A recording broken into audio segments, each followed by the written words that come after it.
Welcome to Breakaway, the minor hockey podcast brought to you by the OMHA. I'm Aaron Wilbur, founder of the Coaches Site, your host, and as always, I am joined by Mr. Ian Taylor, the executive director of the Ontario Minor Hockey Association. Ian, good to see you, man. Yeah, great to see you, Aaron. How's everything out west? Oh, we're doing really good. I'm sure like everybody else, just getting ready for the holidays, excited for that. It's kind of the halfway point of the season. And yeah, if we want to put on our hockey fan hat, I'm getting a little bit geeked up for the World Junior Championships. How about you? Yeah, for sure. Definitely looking forward to watching hockey over the holidays for sure. Spengler is always a big one for me. I love watching the Spengler, but I did stick my head in the rink in Oakville last week. The World Junior team had their camp. That's right. In Oakville, so they were practicing on the big ice at 16 Mile, and that was in preparation for flying over to Sweden and playing on the big ice. So caught a practice there. It was a smaller camp than what has been run in the past. At least that's what I was told. So it was a good chance to see some. Obviously, some of the up and coming players. I know. There's some known entities and some kind of future superstars when you look at the. Is it Celebrini? Am I saying that right? Macklin, yeah. Yeah. So saw him, and I was also pulling. For a young guy from the Sioux Greyhounds, Owen Allard. Yeah, I was going to ask you about him. Great story. Yeah, so undrafted player, injured last year, but phenomenal skater. Great, just a great skater. So he'll be great on the big ice, and I know he'll have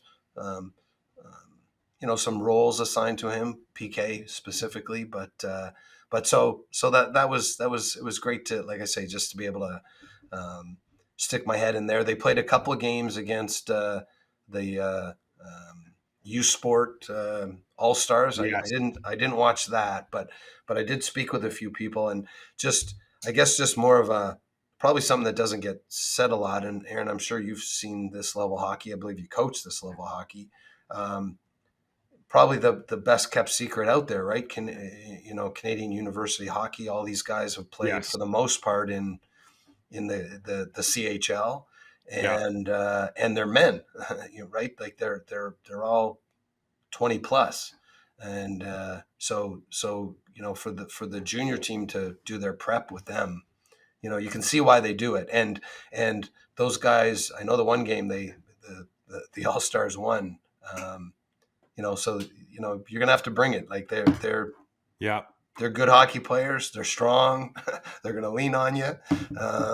So anyway, that was so I am looking forward to it. But like I say, it was great to see a couple of those guys on the ice and what was happening there. That's awesome. Well, I think it is. It's I really appreciate it. It's such a Canadian tradition that we all get to. It's kind of the water cooler talk, or the talk around the rink here. There's tournaments. My little guy's also got his first tournament coming up here, Nice. first weekend of January. So he is in his 5-year-old brain. He's going to the World Juniors as far as he's concerned. He's pretty excited. And he should be. Yeah. So that'll be exciting. But really interesting conversation today. We're going to be chatting with Wayne Perro from the Coaching Association of Canada. I know that he's also a coach facilitator for both the OMHA as well as Hockey Canada. Yep. He works with the Toronto Blue Jays Academy, big into baseball. He also works with the York University men's program. And we're just going to be having a conversation around, I think just some general coaching frameworks, but also what we can borrow from other sports. And this conversation is really timely for a couple of reasons. One this morning, just by chance, I was chatting with John Lynn, who's the head of coach development for the Swedish Ice Hockey Federation, and we were talking about how he just went. They've got this big coaching conference that takes place every 2 years. It's global. It just occurred at the beginning of the month in Singapore. So we were chatting about that, and I said, "Well, what do you do in Sweden?" So they have their national, their sports governing bodies. He's like, we meet as an organization 5 times a year. And I'm like, no kidding. Like, how many sports are in there? He's like 71. So I'm like, so you get together Yeah. as an organized 71 sports, put their best ideas together 5 times a year. I'm like, man, that's gotta make a pretty big difference in how you go about your business from just in terms of just always improving standpoint. Sure. So I thought that was really interesting. Um, and then do you know the name Paul Vincent? Yeah, sure. Yeah. So I was chatting with Paul. He's going to speak at our conference this year. And I said, Nice. hey, Paul, so just for the listeners, Paul's like, he's out of Massachusetts, former police officer, started a hockey school, just Yeah. built up a ton of momentum, has had like just a ton of future NHLers come through his program. But then he's also been kind of worked his way up to being a development coach, won a couple cups with the Blackhawks. Been with the Florida Panthers. I know. Florida. Yep. Yep. Um, but I said, hey, but I mean, gosh, he's an older gentleman. We'll Yeah. leave it at that. But I said, what do you want to talk about at the conference? He's like, I already thought about it. I'm like, great. What is it? And he's like, I want to talk about stealing drills from soccer and how to apply them in hockey. And I'm like, Really? awesome. Yeah, Oh, I never saw that coming. he goes, that's been my biggest thing the last 12 months. He's like, just stealing soccer drills and how to invade space and, Right. um, you know, help kids, and he goes, it works. He goes, they're a little bit further ahead. And he goes, when you apply it to hockey, I think it's really valuable. I'm like, great. So obviously just so much we can learn from other sports and talking to Sure. coaches in other sports. I think and certainly the listeners will get hear from Wayne on his extensive knowledge and background. But what I love, talking to Wayne, I follow him on Twitter, and he's going to different countries, different sports, and that's just the nature of his job. So he gets to see kind of what you're talking about, and I think the other thing that's beneficial to hockey coaches and again coaches site, the conference, the global skills showcase, you guys are bringing the best, um, you know um, not only speakers but coaches, drills, ways to learn, um, to everyone, right? So you're making that available. But but I also think there's a time when it's good to sometimes you take hockey out of it, right? And just talk about coaching, whether it's communication or whether it's goal setting or whether it's kind of check-ins through the year, whatever that process, player ID or evaluation. And sometimes when you take the hockey part out of it, it can clarify things because now you're not, this is the way we've always done it, or this is Yes. kind of hockey, not hockey culture, but you know what I mean? And you're just talking, well, what's the best way to identify and select players? What age should we be doing that? When do you start tiering on skill level? Absolutely. All those sorts of stuff. That's what I love talking to Wayne about because now you're just talking about the essence of coaching, and it's and that Aaron, I don't have to tell you, you get to talk to the best coaches in the world weekly, but but when you get into that essence of coaching, that's where stuff just like the Yeah. world opens up, right? Well, I'll tell you what. When you say like the best coach in the world, I mean these um, people. I mean they're in the business. They're seeking out. They want to get outside their own box, Right. outside sports. Like it was interesting. We did an event with Bruce Cassidy a couple weeks ago, Awesome. and we were talking about practice now in the NHL, just the grind of the schedule. Like that's a big thing now. Is you give the players lots of rest, and he was saying that he's of the belief that practice is really important, like getting on the ice. But he said what he's changed his approach to practice, and he's like he got this from golf. He's like I'm a big golfer, and he's like it occurred to me that in golf when you're if your chips are off or there's a certain specific part of your game, he's like you're gonna go to the range and work on that. And he's like how we've really structured our practice schedule sort of after golf, where the players like they might only be coming on for 25 minutes. Yeah. And they might not even, might not even do a team practice, but he's like, we work with the players, say, what's the part of your game that we can sharpen a little bit? And we almost treat practice, you know, more often than not, almost like going to the driving range where players, we create the space, so they can come in and work on very specific parts of the game. Maybe it's collecting pucks off rims on the wall, things like that. So I thought that that was really interesting. The other thing I would say, man, like just you would be amazed how many NHL coaches have been incredibly influenced because of just being introduced to other professional coaches within their given market or city. They get to go to, and because of the hockey and football schedules, they get to go to an NFL training camp. All right. And you would be amazed how many, and again, when you talk about the way we've always done things, it's like, you can't work as a pro. You can't work. Nobody wants to work on the little individual skills or nuances. And then they go watch offensive linemen practice taking their first little step off the line of scrimmage for like an hour. And they're like, oh, I guess maybe we can do this. And so Right. that's really changed their mindset of just when they look at an NHL player and over the course of the year. And again, it's, how do we improve those little tiny skills or keep those, those fundamentals firing on all cylinders so that they can, play the game in the best league in the world. So again, I think so much borrowed from other sports. I this is the stuff that I geek out on. So this is going to be a great conversation. And yeah, and I'm really interested. I love that Wayne's into baseball because I think that as much as I don't know if there's a sport that could be on the surface seem like there's more of a contrast to hockey in terms of how it's played, but I would argue I think there's a lot more similarities if we peel back the layers a little bit. Love it. Love it. All right, we are back with Wayne Perreault from the Canadian Coaching Association. Wayne, great to see you. Thanks. Glad to be here. So Wayne, let's start here. If you had to jam out a la air guitar to one Bruce Springsteen song, what song would it be? If you listen to E Street Radio on satellite, you'll constantly hear it's impossible to pick one. It's whatever the spirit moves you at that particular moment. So, I could go with the easy, low-hanging fruit like Born to Run.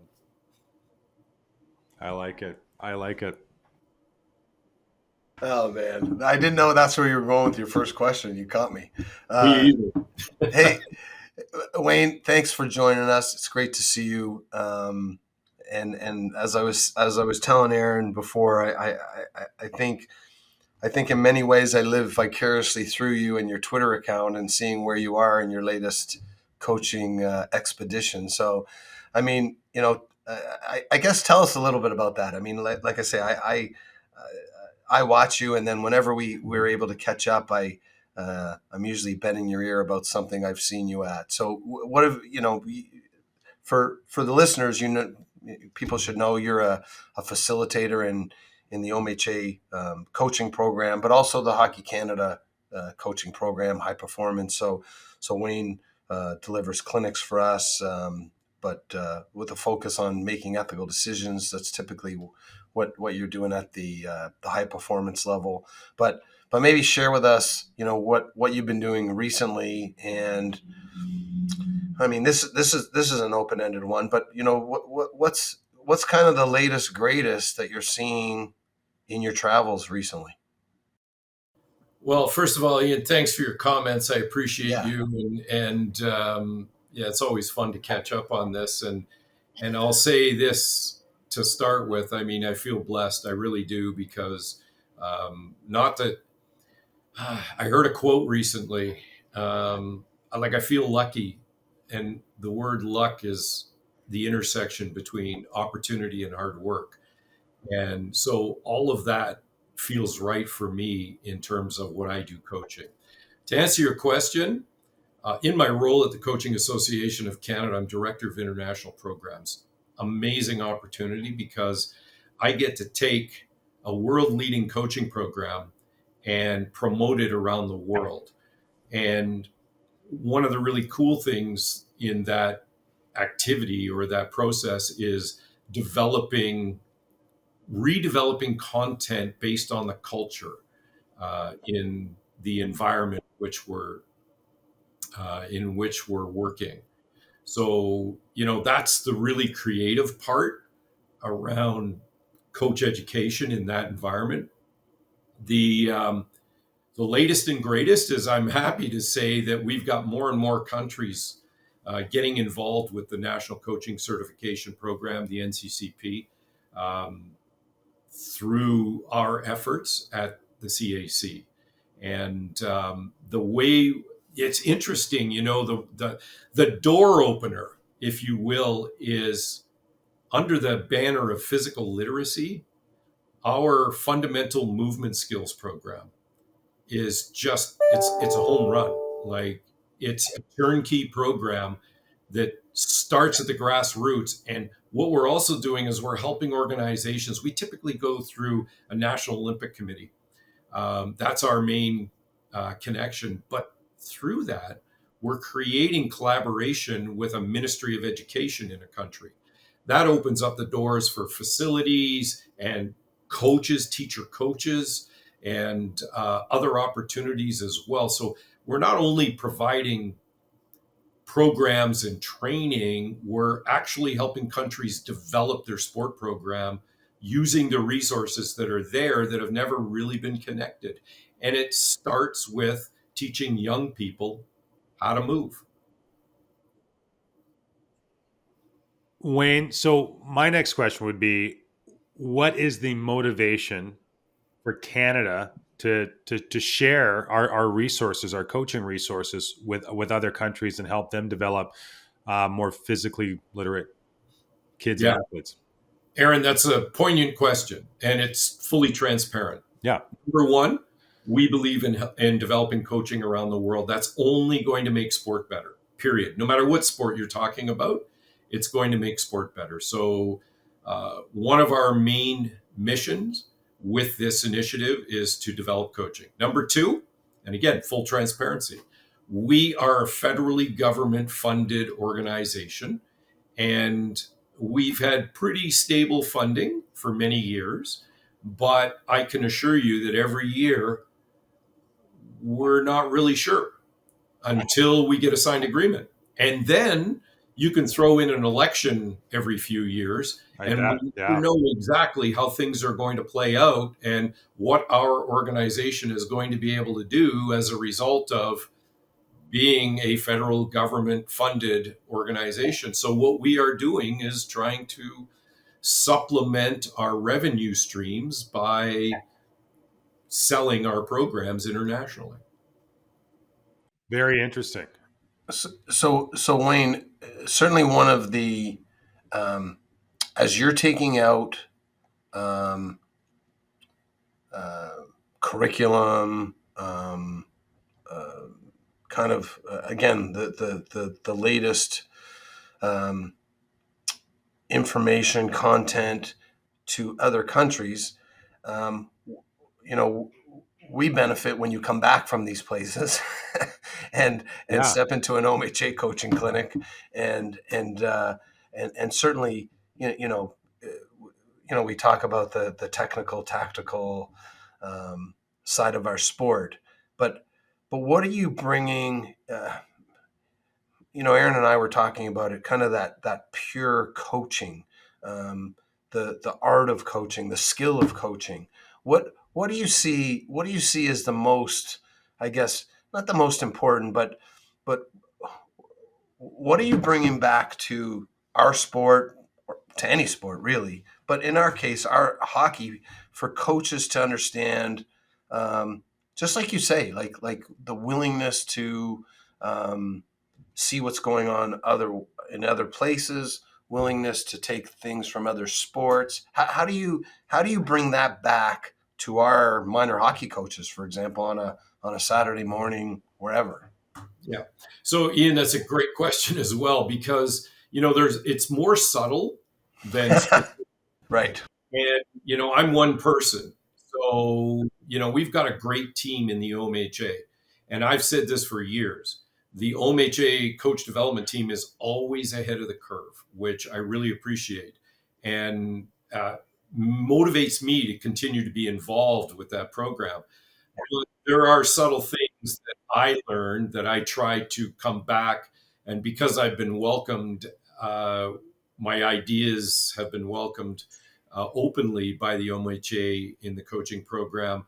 I often try to, I often try to, bring these things. An example of one example, at our at our development weekend in August, based on conversations I'd had with coaches in Bahrain. The question came up around managing athletes that have invisible disabilities. And Interesting. yeah, so what happened was the OMHA approached me and said, "Can you do can you can you do a presentation on invisible disabilities with athletes?" And I said, "Well, ironically, I've just been having conversations with people about this in other countries." Can you And, just, sorry, Wayne, to interrupt, but can you just define what you mean by that? That's really well, sure, autism is a great example. Like, got generally it. Okay. speaking, you Yeah. don't, there are different Yeah. stages on the spectrum, using the terminology that I'm familiar with. You don't look at somebody and necessarily say, "Oh yeah, they're here." You don't know that. I use the example in the presentation where I coached a 7-year-old male hockey player many years ago, and I was getting frustrated because I thought the child was disinterested and not really wanting to participate in the program. And I went to the parents for help. And the parents confided in me at that point. They never said anything in our preseason meeting, but they confided to me that the child is deaf and he wears hearing aids and he can hear a little bit. But when he plays hockey, his helmet makes him it hurts his ears. So he takes his hearing aids out. He can't hear anything. Oh, I wish I knew this at the beginning of the season, because I would have taken a completely different approach. But now, collaborating with the parents in this situation, they said to me in that meeting, they said, "Well, he reads lips very well." So from that stage on, I made sure that 7-year-old hockey player was standing right in front of me when I was giving instruction to the group. It was a simple solution in the end, but an invisible disability, I had no idea. Looking at this child, I had no idea that they had a hearing problem, a hearing issue. And That's I mean, I went through that as a parent. I got two boys. My older guy, he had some hearing issues, and that was a big thing, obviously in school as well. But as an athlete, it was exactly the same thing. It was the nudge to the coaches just to say you need to look right at him when you're explaining things, because their perception was he was daydreaming, even yeah, though he was making eye contact with them. They're like, he's just, none of it's sinking in. So, and I think, is that not part of it sometimes as coaches, like when we hit a wall, or we face a bit of adversity, whether it's with our team or with our athletes, that sometimes instead of getting frustrated, we just need to ask the right questions. oh, 100%. And again, especially in hockey, and I'm here to tell you that hockey's not unique, by the way. One of the things I hear in my role as a learning facilitator in multi-sport, in baseball and in hockey, is, and especially in multi-sport, I hear it from other coaches in other sports, like, "Oh, yeah, we're unique. We have we have these problems." Pardon me. And then I'm here to tell you that your problems are not unique. We have them in hockey. We have them in baseball, basketball, soccer. They're all the same. So where I'm going with this, Aaron, is that it's about communication. Yeah. And when, as a coach, you openly communicate with everyone, in this case, particularly parents, you're probably going to get good results. Now, predictably, you don't always win when it comes to talking to parents, but if you don't put the effort in, you don't have a chance. Well, I'll tell you what. I mean, Ian, you and I can relate to this, because Ian and I attended the IIHF coaching symposium in I not Tempera. Ian, did I get that right? Very good. Okay, thank you. But what was interesting about that environment? So you got a room full of hockey coaches, and we're bringing sort of our Canadian lens, and we're like, well, if we did this event in Canada, coaches are going to want drills. They're going to want to know about the latest forecheck, etc.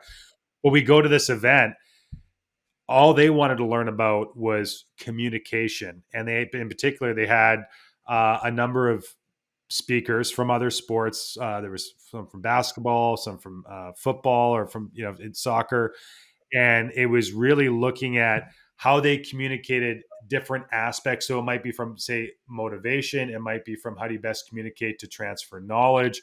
But they really had it in the same way that we might break down skills from skating, passing, and shooting. They had communication broken down in sort of the same way, and wanted very specific information on how to best communicate in each of those scenarios.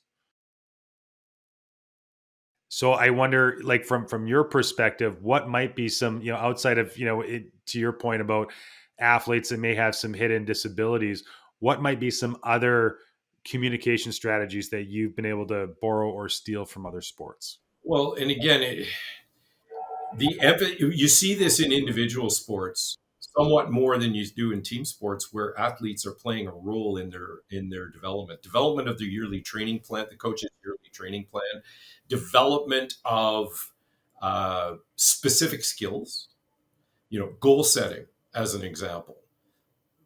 We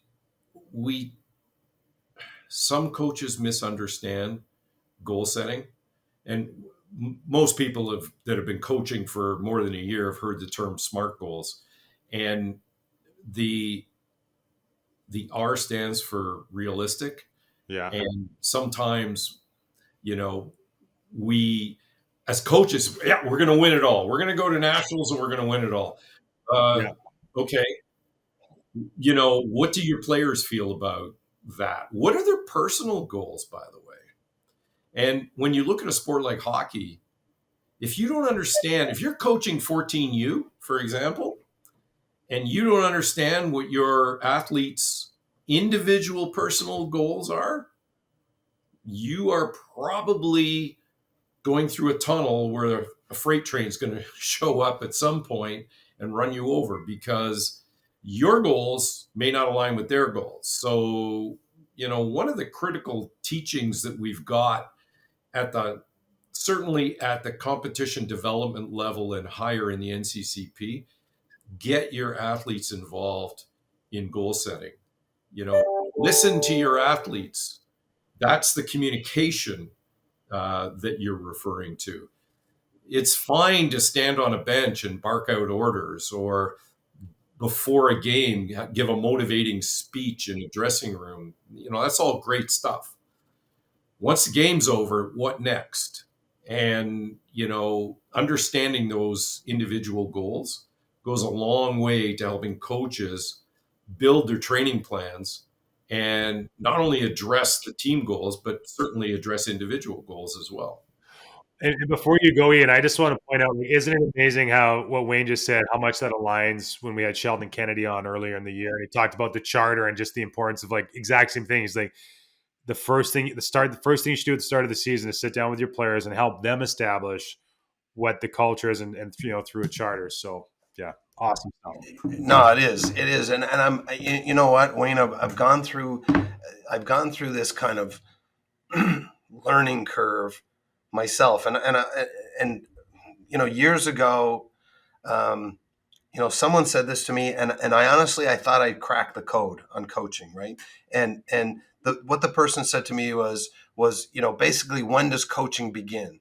And the analogy was, hey, you can go to the coach's site, you can go to the OMHA website, and get anywhere on the internet, you can get a drill, a video, and you can go out and run that at on the ice at practice. But coaching. So when did coaching begin? Coaching would begin when you're willing to stop that drill because it's not going the way it should, and you're going to say stop. You're going to identify, okay, we're missing this skill, so we're gonna back chain it and pick it up. So that's when coaching began. And so for me, I was like, yes, okay, so I've cracked the code. And I took a lot of pride in not only trying to put together a good practice, but when does coaching begin? I'm going to stop it. We're going to readdress it, and we're going to identify where those gaps are, and we're going to go again. And that was great. But that's one element, and I think what everything we're hearing about now is so much more about, again, communication, as you said, kind of shared involvement in what the team is, what the team's goals are, what we're about, what is our culture. And man, boy, did I like, okay, so I could run a good practice, and I could, but man, were these other things, was I not giving them enough attention? And I think, probably Aaron, I think probably both of us would have had a bit of an epiphany during COVID when we heard about so many young athletes, mental well-being, right? We talk so much about that, and now coming out of this, so it's just kind of long-winded description of what I thought coaching was, and kind of where what I now, taking the blinders off a bit, what coaching is and what it could be, because that's what you hear about it at, not just in hockey, at all levels, about having engagement with the athletes, relationship with the athletes, still having high expectations. It doesn't mean the athletes are running wild, right? You can still have standards, expectations, but it's there's just so much more. I don't know, and I want to call them, we've called them soft skills. Aaron, remember we had that conversation, and it was, and maybe it's like, these aren't soft skills, because these are the hardest things to to learn and teach and identify. So, I mean, is that where you're, obviously you have to have good technique to be a shot putter. You have to be a baseball pitcher. You need to be able to shoot, pitch the ball at and control the path of the ball. But how much of this other stuff is occupying your, framework, or your curriculum as you're going out into the world? Well, I'll try to answer that question building off of your coaching analogy. Okay? Yeah, okay, good. Respectfully, I've known you for a lot of years, and most of those years you've been coaching at a pretty high level compared to many of the coaches in the system in the OMHA, for example. Remember, the coaching pyramid got this really wide base of mostly new coaches. And the pyramid goes like this as coaches move up. And the average lifespan of a coach these days is less than 5 years.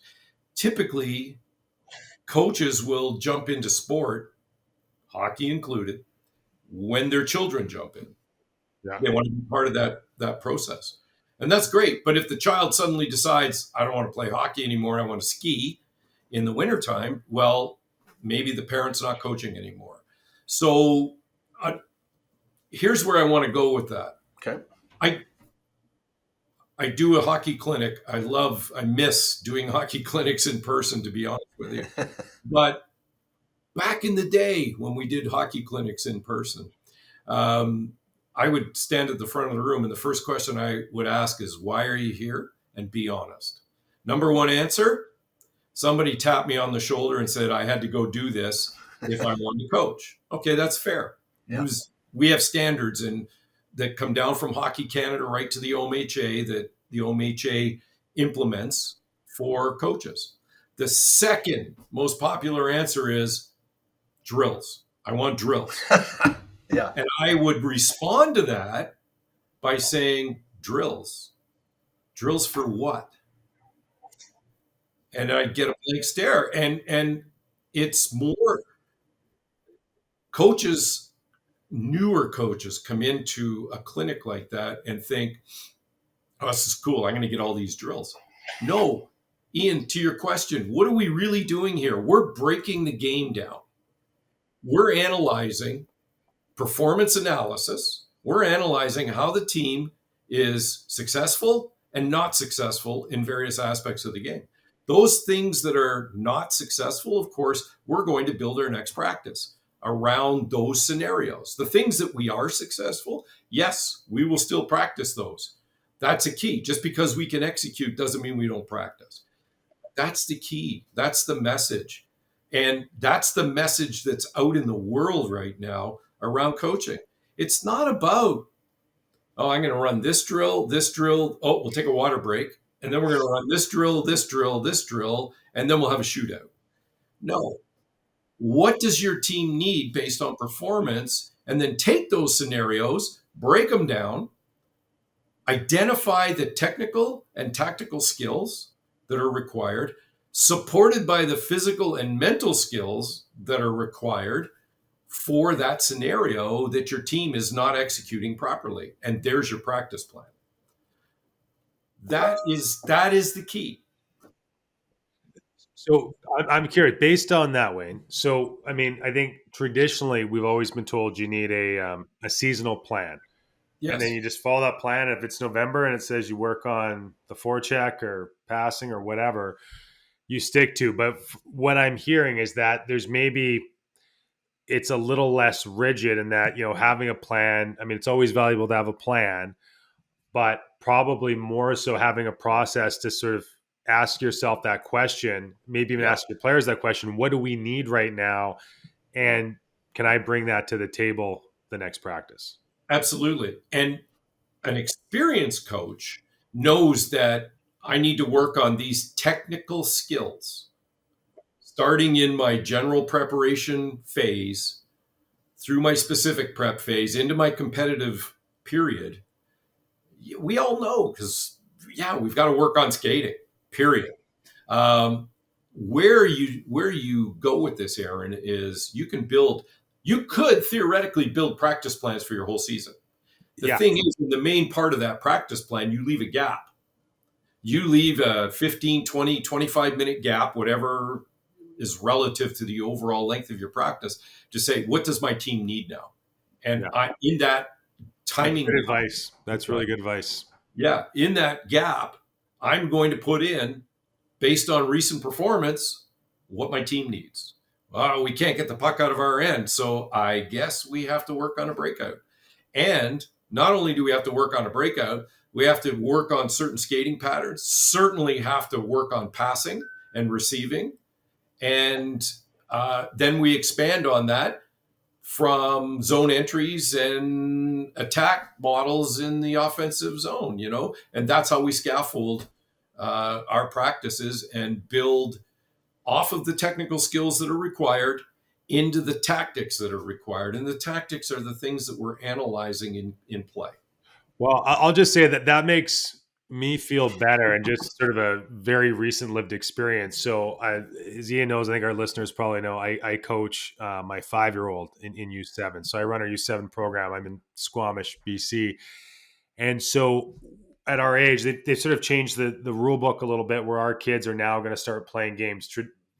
With the same framework as last year, we wouldn't play any games. So we're playing games after Christmas. So in my seasonal plan, I said, okay, in December, we're going to start transitioning from, really skating focus to puck skills and, less sort of game or competitive type drills and more just very rigid, like working on our puck handling. And so we show up, we have practice Saturday and Sunday. Saturday, we have this plan. I'm like, this is going to be awesome. Got our stations and we're all going to work on puck skills. We go out there and it was a train wreck. Like the kids had zero interest in going around pylons and stuff. You could see they're like, why aren't we just, kids were sitting on the ice. They're like, yeah, like I'm good. I don't want to take my turn. And we're all the coaches, all the parents are looking at each other like, what is going on here? And of course, like after we have our little debrief. And so it's so funny how coaches think, right? The conversation starts with like, it's the kids' faults. The kids weren't interested. The kids are too tired. The kids are this. And then it's like, hold on, time out. Why don't we come back here tomorrow and go back to sort of our gameplay that we've done? Let's see if that works. And sure enough, we go back, we roll it back a little bit, make it more play focused, and we have a great practice on this Sunday. So I just wonder, I think that's really good advice because I think so much of coaching I've come to learn, and man, I wish I had started out as a parent coach because I would have been a way better coach in junior hockey and university hockey. But it's that self-reflection part and just creating space for you to say, okay, like, instead of blaming it on the kids, because I think that's what often we do as coaches or the players or athletes, but saying, okay, what could I have done differently in how I created a good learning environment to enhance the experience for the players. Yeah, and so much of this is built around your coaching philosophy. And your coaching philosophy will adjust based on the age and stage of development of the athlete you're working with. So if you're coaching college, university, junior, yeah, you got a philosophy probably rooted in winning, and that's okay. Yeah. You come back here, your number one priority is fun. And I challenge you, I challenge all coaches, based on what you just said, how can you break down the skills that are required for the games that the kids will have fun playing? So it's that old secret about tricking them into developing skills while they're having fun. Love So, that. Love that. Yeah. I mean, as a coach, the challenge is understanding what the skills are you need to work on, you want to work on, because you see this in front of you. So what games will you play, what games will your players play that enhance and eventually develop those skills? That's cool. So, Wayne, I have a question about this time of year, right? So we're kind of halfway through the year, and it's right before Christmas. So kids have been on the ice for a couple months, and to your point, we've got this great, we've got our seasonal plan, we've got our practice plan. We're gonna, we're willing to stop it if necessary. We've got an extra couple in our back pocket in case it goes south, like Aaron's practice there, and so we're prepared, right? We're prepared, but to Aaron's point, yeah, kids aren't feeling it today, right? For whatever reason, it could be, it's Friday. We used to always find it was Friday practices, and it could be early, 5 o'clock. But kids were burnt. They were burnt from school, the school week. They were looking forward to the weekend. So that day had to be different. And we didn't know that going in. We learned it, right? We had a bad practice on a Friday, and we said, what we had the best plan going. We had this super practice. To Aaron's point, what's with these kids? And so part of it was, again, okay, we realized, boy, we've been on the ice a lot lately. It's a Friday. It's a Friday, Christmas is coming. So they've been staying up later because they were at a Christmas concert or whatever the case may be. So,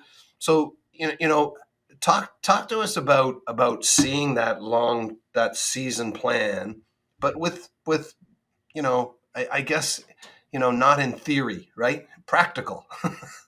We come to the rink, is it the same old? Because, we still have to cover this, and this. But, is this the best use of our time, right? Well, so part of the answer lies in what you said earlier. It's about learned experiences as a coach and recognizing, oh boy, we're in December and I'm coaching 13U. And I've got players that are doing Christmas concerts, and they're not all in the same school, so it's different nights. Right. I have to build my practices accordingly. We have a Christmas tournament starting on December 27th. And, it's a prestigious tournament, and we want to do well. Listen, the most important thing is rest and recovery at this point, and recognizing that even 13-year-olds, and the older they get, the more important this becomes. Rest and recovery. And as a coach, we can build a practice plan, because we expect this, that maybe just focuses on technical skills. Let's go back to Aaron's comment earlier about communication. Let's talk to the players. What would you like to do? What would you like to do? We have 2 practices before Christmas. We don't have any games, but we've got this tournament. Okay. So as a coach, we let the players design the practice plan, as an example. But again, Ian, this only comes with the experience that you talked about before, but it's an idea that we put out in front of coaches now. The mentality that we have to break, and it's still there, is that the more the more my kid plays hockey, the better he's going to be or she is going to be. Right. And that's wrong. Like, that's why we push multi-sport in the off season. That's why when building a yearly training plan, Ian, to your reference earlier, we insist that coaches build rest and recovery into that plan. And, recovery can be active recovery. Maybe maybe they don't even skate, but maybe they go to a local gym and they run on a treadmill for half an hour or something Or play like that. basketball. Yeah, exactly. We'll play some pickup basketball or indoor pickleball. Well, that's usually for older people, but you get my point. Like, do something else, but give them that break. It's important physically. It's important mentally. That's the key to your point. This point in the hockey season, and my first thought when you started to speak was, wow, okay, some of them may have only been on the ice for 2 months. Some of them may have been on the ice for 5 months. Yeah, touche. So as a coach, when you're building that plan, it's so important to consider rest and recovery and where that fits into the program. Yeah, I think you've just made me think. Like I was thinking, to your point, do you not grab that extra practice? Just thinking like that's going to put you over the top. Do you, is it or if you are skating, it's a 50-minute skate, not an hour and a half skate. But Yes. But while you were speaking, you made me think one of the things we did do, and this wasn't just little kids. This was right up to, I'd say right up to U18 actually. We do a thing, and we called it Four Nations Cup. So we'd break our team into four teams, and we'd play 2 cross ice games, and we'd set it up as you play everybody, and at the end of it, there's a final and a semifinal. Awesome. I'm telling you, kids, those guys, when you said Four Nations Cup, they were like, woo, like it was a big deal. Like, so they were turned on. So there's a case where we were still skating, we were still on the ice, but to them we had told, like, we'd put the nets at the side, we'd pick teams, we were keeping score, we were, probably talking a little smack, certainly bragging rights at the end. But that just changed the temperature, or just the mindset, right? So it's funny you talking about that. That just came back to me that would be happening now. That would be a this time of year Four Nations Cup. So anybody running practice, I recommend. That's a brilliant opportunity for any age group, frankly. Any age group. If it's higher levels, and you take out the body checking, and you put some parameters in there so that nobody gets hurt. But the key thing here, Ian, the message, the emphasis on what you just talked about is fun. It takes away the grind of competing. It takes away the mental and physical grind of competing, but they're still active. Okay, they're in a hockey environment, and they're doing what they do, but it's not the pressure of competing. And that's important. That's part of recovery. I apologize for the sun coming in my. That's okay. I'm from we're on the West Coast here. We'll take any sunlight we can get. So I want to emphasize one point, and this is just like, again, I loved how you said, part of coaching is just your lived experience and the opportunity to reflect back on that. And I would also add, I think it's so important. That's why mentorship is so important, and why there's dialogue amongst coaches, because we've all lived certain experiences that then we can pass on to our peers. And you talk about asking players. I coached junior and university hockey, and from that experience, I was used to, when you're on a road trip, the first thing we tried to do when we arrived somewhere was jump on the ice for practice and kind of get rid of the bus leg. So I had been asked to get involved with coaching in the provincial U18 program out here. A lot of travel just based on how our league was set up geographically. So we started doing that. And again, this is one of these things that I cringe when I think that I said this, but we'd get off the bus, we'd get on the ice for like our skate. It wouldn't be going well. We couldn't catch a pass. And of course, as a coach, like, you guys don't care. That's why it's not going, because you don't care. I care, but you don't care, because that's why the practice sucks. And so finally we bring in our players. I said, guys, like, what's the problem? And they're like, hey, like, first off, we care. Stop saying that. Secondly, we've just been on a bus. It's wintertime. Our gear's frozen cold. We got to lug it out of the bus. We take 45 minutes. We got to carry the skate sharpener, yada, yada, yada. They're like, we get the idea behind physical activity, but could we do something else? So we started renting, saved a lot of money too. We started renting, and that's the basketball idea. We just had, and it became such a thing. Our kids were so pumped because we'd have captains pick the teams, play. And if you ever want to watch something entertaining, watch a group of elite hockey players try and play basketball. But it just became, and again, so now it's like I had to go through 15 years of coaching to figure that part out. And I just think, and again, like, we can share that. But I love how you sort of painted that picture with just the lived experience. And I think so important for organizations, like, create space for coaches to mentor each other.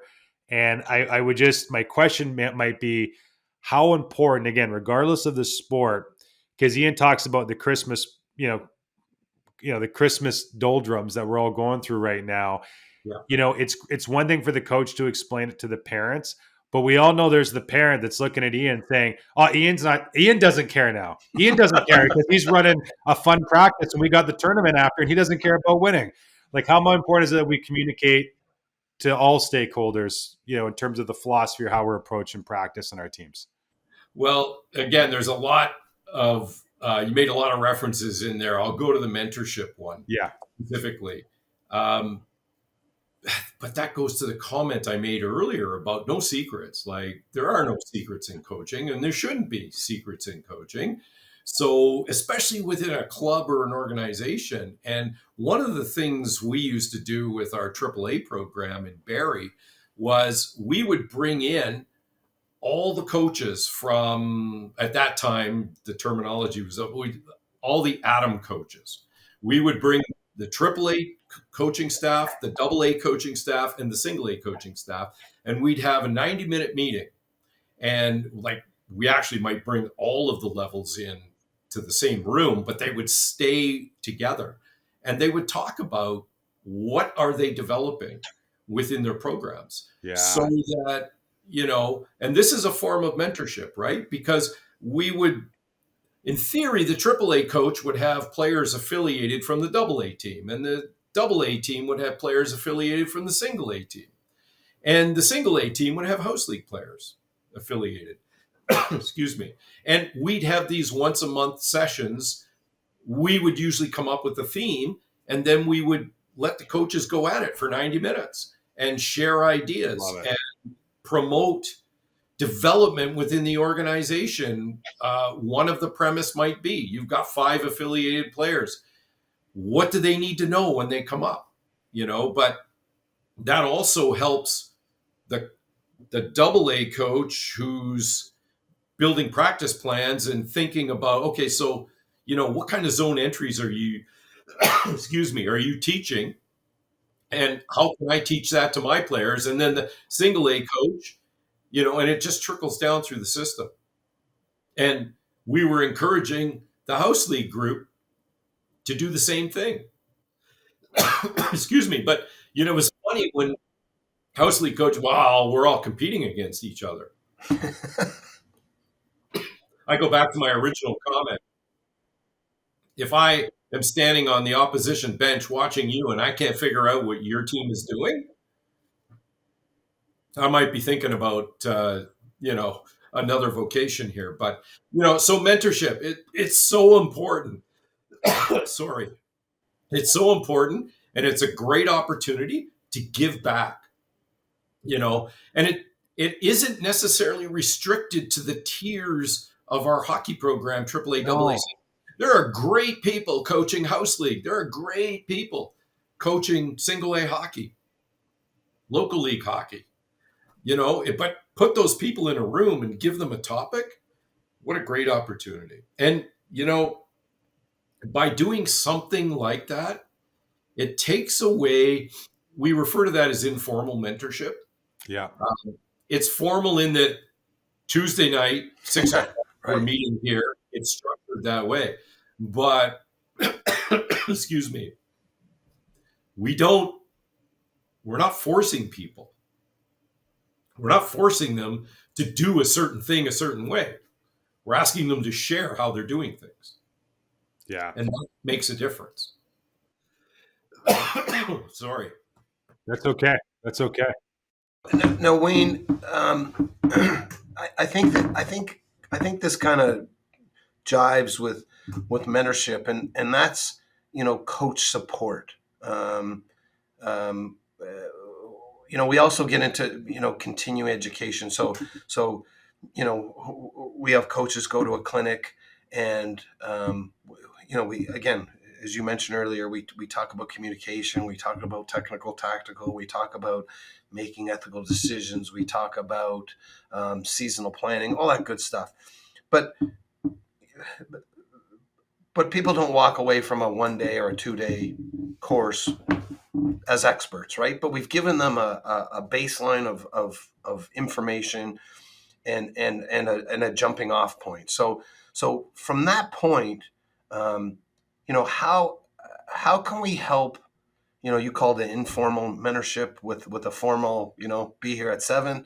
But how do we jive supporting coaches? You've got those new young parents, that want to help. They want to do a good job, and we want them to come back. Right, that's important because we need volunteers to run our game. Right, so what does coach support look like in that case? And again, we also talk about continuing education, the need to, okay, you got this baseline of information.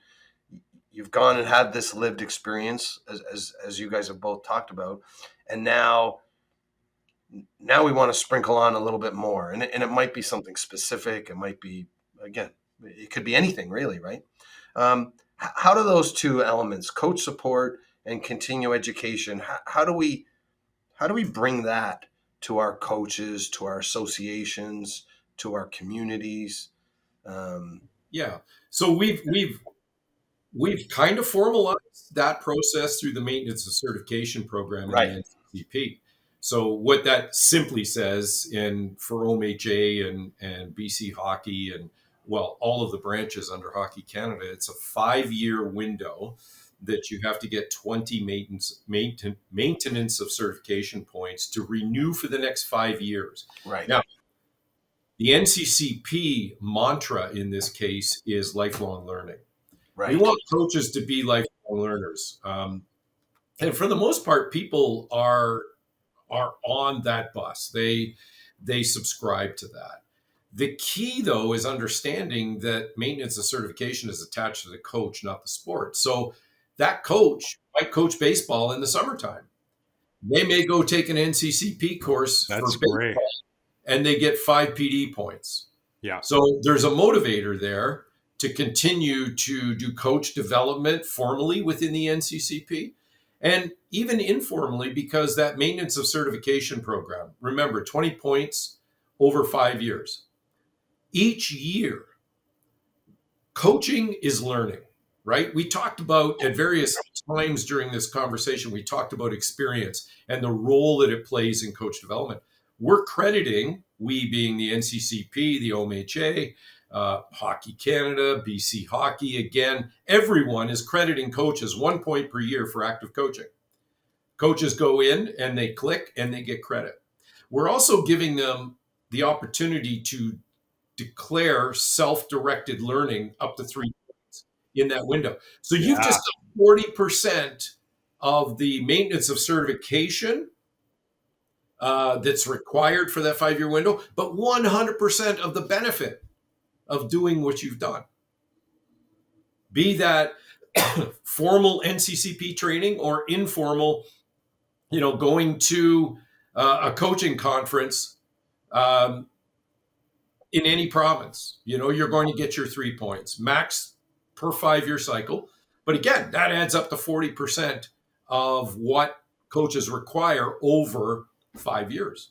And then the rest of it is encouraging them to, coach other sports in the off season. Take the training. You'll get credit for your maintenance of certification. And this goes right back to the beginning of the conversation. We talked about multi-sport and the value of multi-sport. The things that you learn as a coach in a different sport that are applicable to hockey in this case, it's incredible. And you never know until you get immersed in these programs. I mean, I've been around for a little while.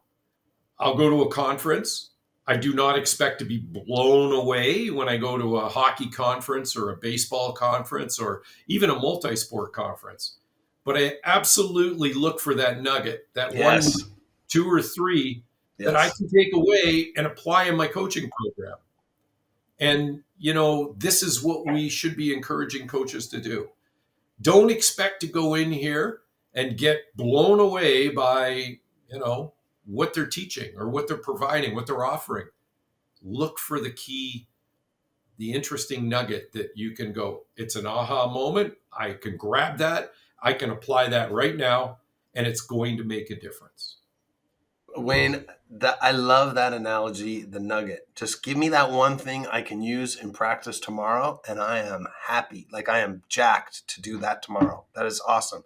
And I'm going to pump both your tires here. I mean, certainly, Aaron, when we talk about, TCS Live, Global Skills Showcase, these are things coaches can get points for. Wayne, there's online courses. Right through the CAC website, and there's some interesting stuff that's non-hockey specific. Making headway in sport. I'm trying to think of some of the other ones that I've done. We have a whole mental health hub on coach.ca. You talked about mental health and how important it is, not only coming out of the pandemic, but what about the Olympics in Japan and how much of a profile mental health had with some of our high performance athletes. Coaching Association of Canada has created a whole mental health hub. Go to coach.ca, go to click on coaching programs, and you'll find it there. Ian, you're right. There's so many opportunities. Oh, yeah. And credit both you guys. I mean, like I say, I'm trying to push coaches or direct coaches to as many of these.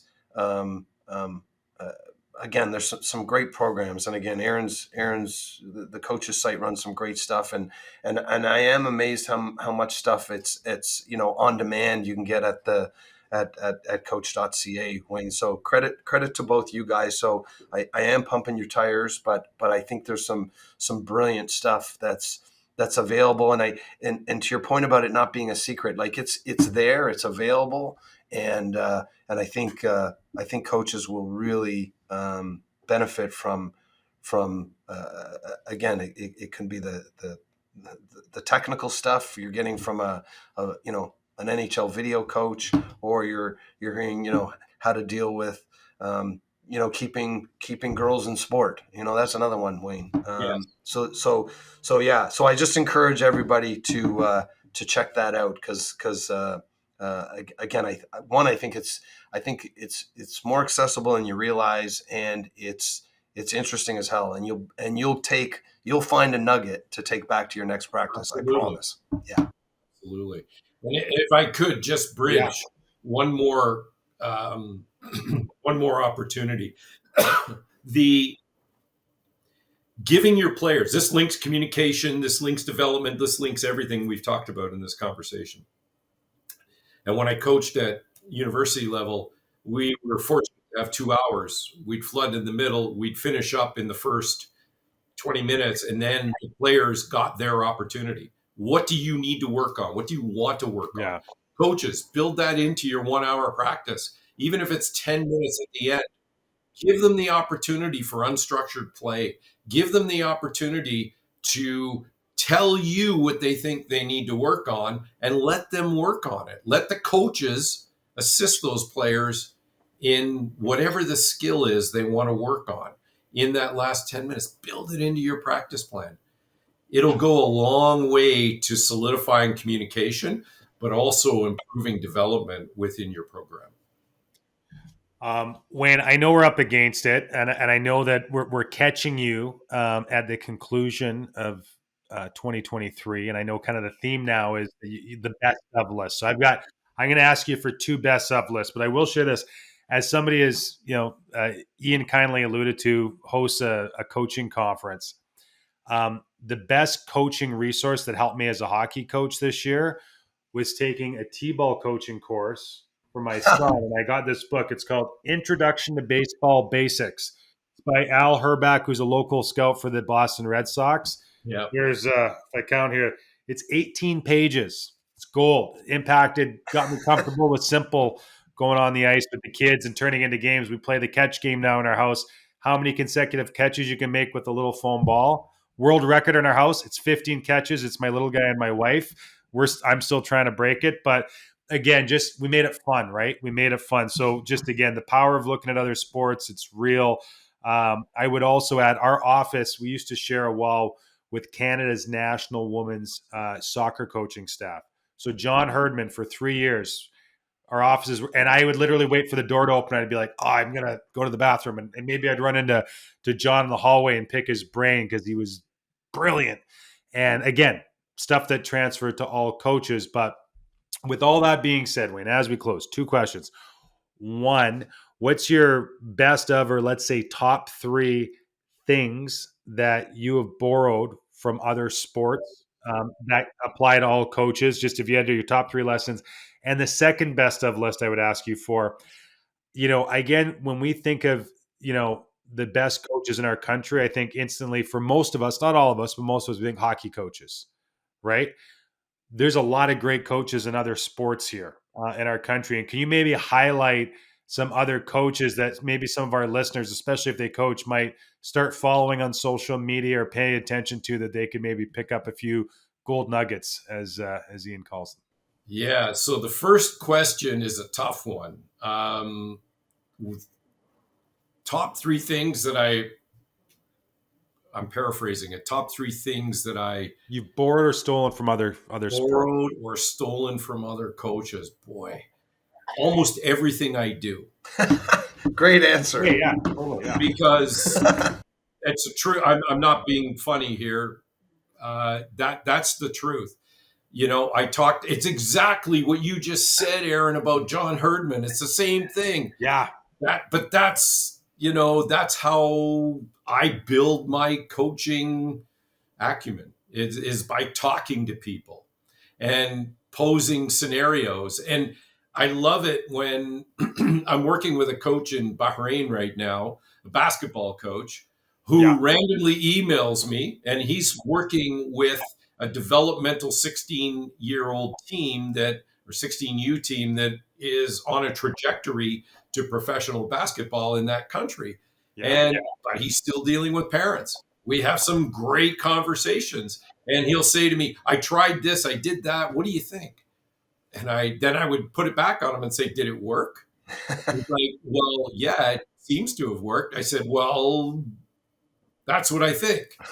So, excuse me. So I know I'm dodging the question here, but it's everything. It really is. Talk to people, pick their brain, ask them specific questions. That's the key. I think that's so key what you just said. Like, don't just say, what's your advice? Like, say, I'm dealing with this challenge, and be specific. And somebody, once in a while, you're going to strike out.